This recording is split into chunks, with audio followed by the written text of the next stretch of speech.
Você sabia que essa música te critica? E pior, que você só gosta dela porque você foi manipulado a ouvir? Por trás dessa batida alegre, existe uma das verdades mais desconfortáveis que um artista já teve coragem de colocar numa música. E o mais assustador é que esse detalhe controla a sua vida até hoje, mas talvez você não esteja preparado para enxergar. Hoje eu vou te contar a verdadeira história por trás de Hey Ya, do Outkast. Eu sou o Guilherme e você está no Decifra Hits.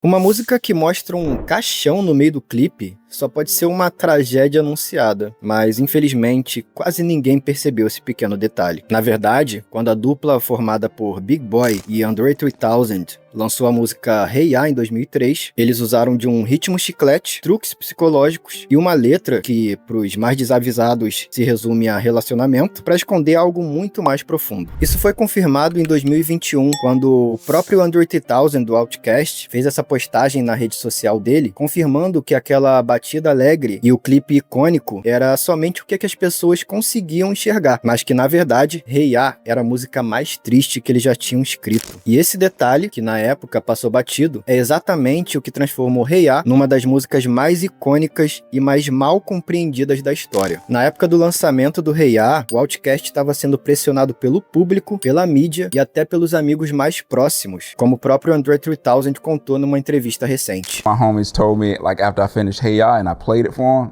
he said, man, if you put that out, man, your career is over. Now, The Love Below, it's quite different from your previous albums. Did you think your fans, how did you think your fans were going to react to it? I didn't know. No? You a little bit worried? Yes, I was worried. Yeah. I didn't know, not to say I didn't care, but I couldn't have done anything else though. You know, I just had to put it out, you know. E boa parte do medo do André se dava por causa do primeiro single do álbum, a música Hey Ya, que além de não representar o estilo padrão do Outkast, também era completamente diferente de todas as outras músicas que faziam sucesso na época. Hey Ya começou a receber os primeiros sinais de estranheza dentro da própria gravadora. Pra ser sincero, não entendi essa música, mas de algum jeito ela me empolga, disse o executivo da gravadora, L.A. Reid. Apesar do receio, a gravadora resolveu dar um voto de confiança e resolveu fazer um teste, botando a música Hey Ya pra tocar nas rádios. Só que o resultado foi bem pior do que eles poderiam imaginar. Quando Hey Ya começava a tocar, a maioria das pessoas trocavam de estação nos primeiros 30 segundos. Ou seja, as pessoas odiaram a música. Mas aí você me pergunta, mas com tanta rejeição, como que essa música fez pra se tornar um hit e ficar grudada na cabeça de tantas pessoas? Bem fácil, controlando os nossos hábitos e manipulando a nossa mente. O livro O Poder do Hábito, do autor Charles Duhigg, explica perfeitamente como a gravadora Arista Records, do Outkast, usou de truques psicológicos e técnicas de manipulação de massas para fazer com que Hey Ya se tornasse um hit. Segundo o livro, o nosso cérebro é como se fosse uma máquina de assimilar padrões, e por isso ele se sente mais confortável em situações familiares, situações já conhecidas. Quando o cérebro se depara com algo novo, seja uma experiência nova ou uma música diferente, a reação automática do nosso cérebro é de fuga. Ele recusa aquilo automaticamente e busca algo que ele já está acostumado, porque dessa forma isso exige menos esforço mental e fica mais fácil de digerir. E principalmente quando se trata de entretenimento, se você quer alcançar um público maior, não é interessante que você crie obras que exijam um certo esforço mental das pessoas. Foi justamente pensando nisso que a gravadora do Outkast encontrou uma forma maquiavélica e genial de driblar esse problema, a técnica do sanduíche. É um princípio básico das playlists. Toque uma música nova entre dois hits populares que já são consenso. Os DJs das estações de rádio sempre garantiam que Hey Ya fosse tocada entre duas músicas que já tinham um padrão aceito pelas pessoas e que elas já escutavam de forma habitual. Isso tinha o objetivo de criar um novo hábito em massa, querer escutar Hey Ya. Sabe quando a criança não quer comer beterraba e você coloca ela escondida lá dentro do feijão? Então, é tipo isso. O próprio livro dá exemplos das programações de rádio da época. Olha só como é que eles faziam para enfiar o Hey Ya no intervalo entre as músicas mais tocadas do momento. E bastou poucos meses de manipulação das estações de rádio para que um novo hábito fosse criado em escala mundial. A canção Hey Ya levou o Outkast para o topo da Billboard, onde a dupla permaneceu por 9 semanas consecutivas. E dessa vez, ela só foi retirada de lá pelo próprio Outkast. Vê se você lembra dessa aí.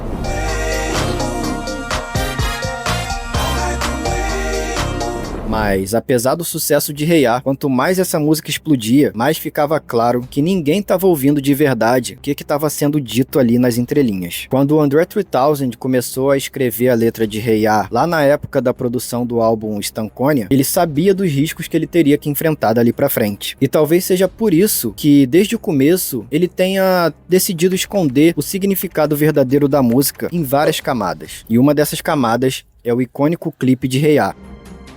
No início do clipe, o Big Boi aparece representando um empresário de uma banda fictícia chamada The Love Below. E essa banda, ela tá se preparando para entrar ao vivo num programa de TV. E aí o empresário, ele implora pro Andre 3000, que aliás interpreta o vocalista e todos os outros integrantes da banda, para não estragar tudo durante a apresentação. 3000? For the sake of everybody in the band, act like you got some sense. I hope you get out there and do your thing. Check it out. Agora, percebeu que o André só recebeu a grana porque ele sabia exatamente o que ele tinha que fazer? É assim que funciona na vida real. Ninguém vai acreditar em você se você não souber nem por onde começar. E é justamente pensando em te mostrar o melhor caminho que a Alura está lançando o modo carreira, uma forma inédita de estudar, organizada em 22 trilhas de aprendizado, que te guiam do inicial ao avançado. Elas dão o direcionamento que a gente tanto precisa quando a gente está aprendendo uma nova profissão ou a gente está se especializando na nossa área. E como todas as trilhas foram criadas por especialistas, elas ainda te mostram quais habilidades você precisa desenvolver para se destacar hoje em dia. Por exemplo, todo mundo sabe que a inteligência artificial está tomando conta de tudo, e quem ainda não entrou nesse mundo está ficando para trás. A carreira de especialista de IA é perfeita para quem já é da área e quer se atualizar, ou para quem está a fim de mudar de profissão e dominar tudo de IA enquanto ainda dá tempo. E para você aproveitar essa oportunidade, a Alura ainda está oferecendo até 44% de desconto nos planos da plataforma nesse mês de lançamento. É só clicar no primeiro link da descrição e colocar o nosso cupom DecifraHits. Voltando para o vídeo.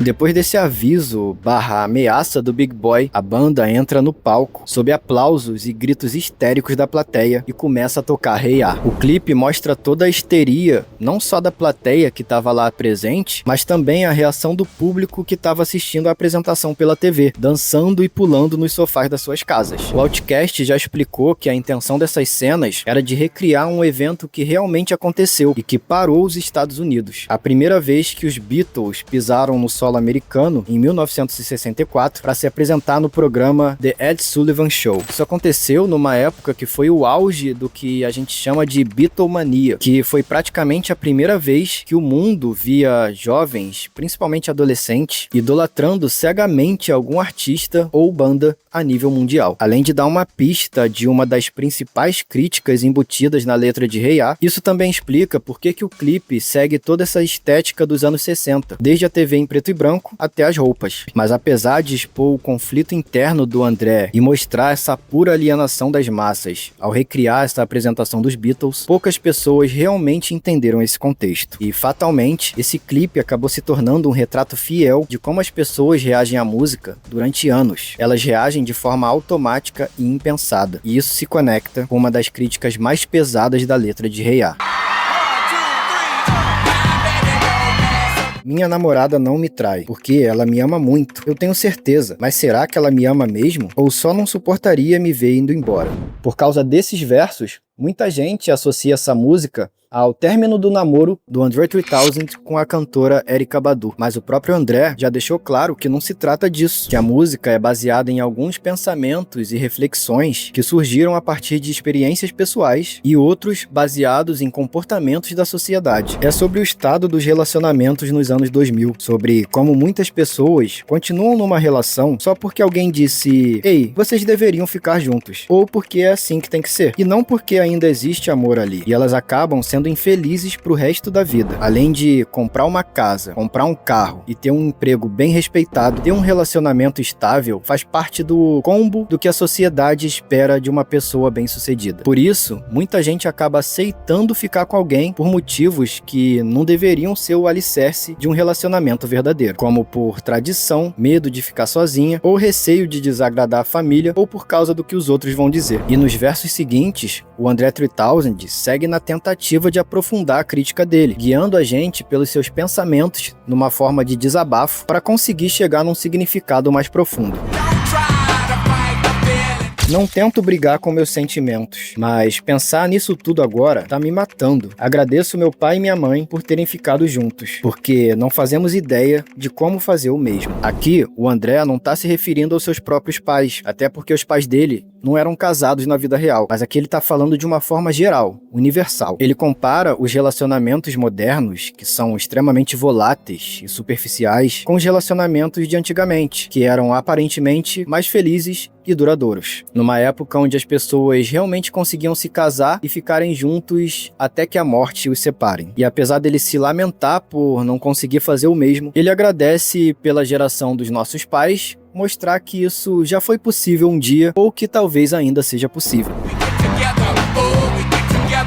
Estamos juntos, mas separar é sempre a melhor opção quando se tem sentimentos envolvidos. Se dizem nada é pra sempre, o que te faz imaginar que o amor seria uma exceção? Conseguir enxergar o momento certo de encerrar um determinado ciclo da sua vida antes que você se machuque ou machuque outra pessoa exige um nível de maturidade que nem todo mundo consegue alcançar. Quando se tem sentimentos em jogo, essa tarefa fica muito mais difícil e pode resultar em consequências irreversíveis.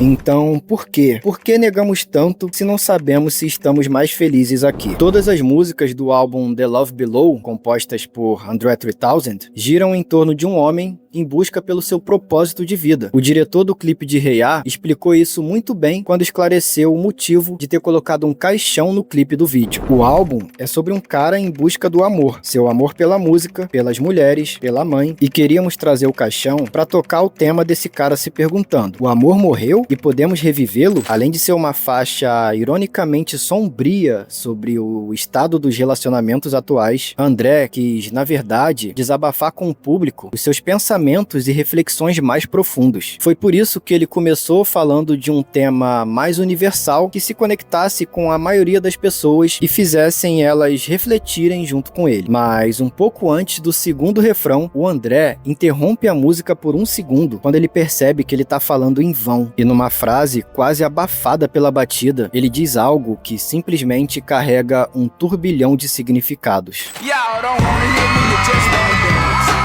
Vocês não querem me ouvir, vocês só querem dançar. Esse verso é brutalmente interrompido, ofuscado pela batida da música e pela gritaria das fãs desesperadas no palco. É como se a própria música mostrasse, na prática, que ela mesma tá criticando o fato das pessoas realmente não se importarem com o significado mais profundo das coisas, porque dá trabalho pensar, né? E a partir daí, o André simplesmente desiste de compartilhar suas reflexões e a letra da música toma um rumo completamente diferente. Ele começa a falar um monte de frase genérica, sem sentido nenhum, só para serem repetidas inúmeras vezes pelo público, para eles curtirem a música sem preocupação, exatamente como acontece no clipe.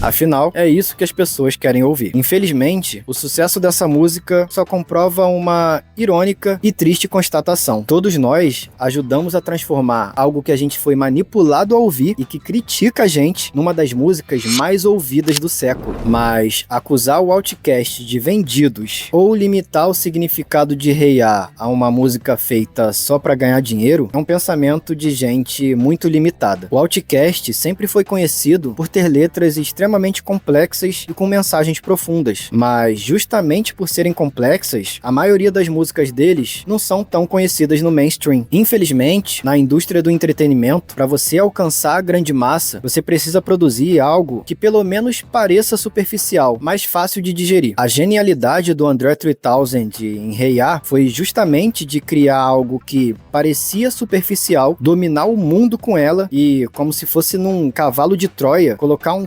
significado profundo dentro da música, provando que, sim, ele sabe alcançar a grande massa sem perder a sua essência e o peso da sua mensagem. Foi exatamente o que fez o Kendrick Lamar quando lançou a música Not Like Us, a diss track que quebrou o mundo do hip hop em 2024, foi o auge da maior treta de rap das últimas 2 décadas, mas que pouca gente conseguiu enxergar a verdadeira mensagem por trás dela. Para saber mais sobre essa história, é só clicar nesse vídeo que está aparecendo aí em cima. E se quiser que eu te ensine a criar vídeos como esse que você acabou de assistir, com a oportunidade de ganhar em dólar e viver do YouTube, é só clicar nessa aula gratuita que eu estou deixando aqui do lado.